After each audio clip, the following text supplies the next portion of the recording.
Cricket మైదానంలో బ్యాటర్లు విరుచుకుపడటం మనం చూస్తుంటాం. కానీ ఒకే ఒక్క ఆటగాడు బౌలర్ల ఆత్మవిశ్వాసాన్ని దెబ్బతీస్తూ కేవలం 22 బంతుల్లోనే శతకాన్ని పూర్తి చేయడం నమ్మశక్యం కాని విషయం.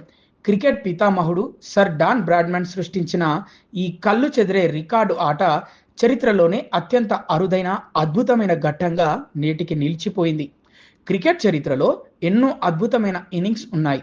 కానీ బ్యాటింగ్ నిర్వచనాన్ని మార్చిన ఘనత మాత్రం ఒకే ఒక్కరికి దక్కుతుంది. 1931 నవంబర్ 2న జరిగిన ఒక క్లబ్ మ్యాచ్లో సర్ డాన్ బ్రాడ్మన్ అసాధారణ రీతిలో బ్యాట్ ఝుళిపించాడు. ఆ కాలంలో ఒక ఓవర్లో 8 బాల్స్ ఉండేవి. ఆ లెక్కన చూస్తే కేవలం 3 ఓవర్ల వ్యవధిలోనే ఆయన తన సెంచరీని పూర్తి చేసి ప్రపంచాన్ని ఆశ్చర్యపరిచాడు. ఆ 3 ఓవర్లు కూడా పూర్తి కాకనే, అంటే జస్ట్ 22 బంతుల్లోనే శతక్ కొట్టేశారు.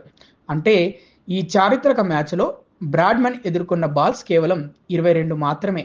ఆ 3 ఓవర్ల విధ్వంసాన్ని చూస్తే ఫస్ట్ ఓవర్లో 32 పరుగులు, రెండో ఓవర్లో 40 పరుగులు, ఇక మూడో ఓవర్లో 29 పరుగులు. ఓవరాల్గా 3 ఓవర్లలో అంటే 24 బంతుల్లో 102 పరుగులు చేశారు బ్రాడ్మన్. బౌలర్ ఎవరనేది చూడకుండా వచ్చిన ప్రతి బాల్ను బౌండరీ దాటించడమే లక్ష్యంగా ఆయన సాగించిన ఈ విధ్వంసం క్రికెట్ చరిత్రలో ఓ మైలురాయి. కేవలం వేగంగా ఆడటమే కాకుండా ప్రతి బంతిపై ఆయనకున్న పట్టు చూసి అప్పట్లోనే క్రీడా పండితులు సైతం నోరెళ్లబెట్టారు. అంతేకాదు, బ్రాడ్మన్ సెంచరీతో ఆగలేదు. ఆ మ్యాచ్లో మొత్తం 250 పరుగుల భారీ స్కోర్ సాధించాడు. ఈ ఇన్నింగ్స్లో 29 ఫోర్లు, 14 సిక్సర్లు ఉన్నాయి. నేటి టీ20 యుగంలో కూడా ఇంతటి దూకుడు ప్రదర్శించడం కష్టమేనేమో. అలాంటిది ఆ రోజుల్లోనే గ్రౌండ్ నలుమూలలా షాట్లు ఆడుతూ బౌలర్లను బెంబేలెత్తించాడు. రన్ మిషన్గా పేరుగాంచిన ఆయన ఆట పట్ల తనకున్న ఆకలిని ఈ ఇన్నింగ్స్ ద్వారా మరోసారి నిరూపించుకున్నాడు.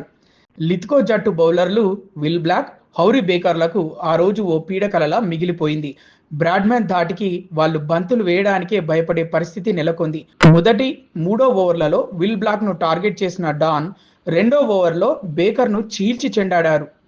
ఈ విధ్వంసం కేవలం ఒక రికార్డు మాత్రమే కాదు, క్రికెట్ ప్రపంచంలో ఒక ఆటగాడు ఎంతటి ఆధిపత్యాన్ని చెలాయించగలడో చెప్పడానికి నిలువెత్తు సాక్ష్యం. సాక్షి టీవీ ప్రసారాలను నిలిపివేయడం చట్టరీత్యా నేరం. సాక్షి టీవీ ప్రసారాల కోసం మీ స్థానిక కేబుల్ ఆపరేటర్ని వెంటనే సంప్రదించండి. డిటిహెచ్లో, ఇంటర్నెట్లో కూడా సాక్షి టీవీ ప్రసారాలను వీక్షించవచ్చు.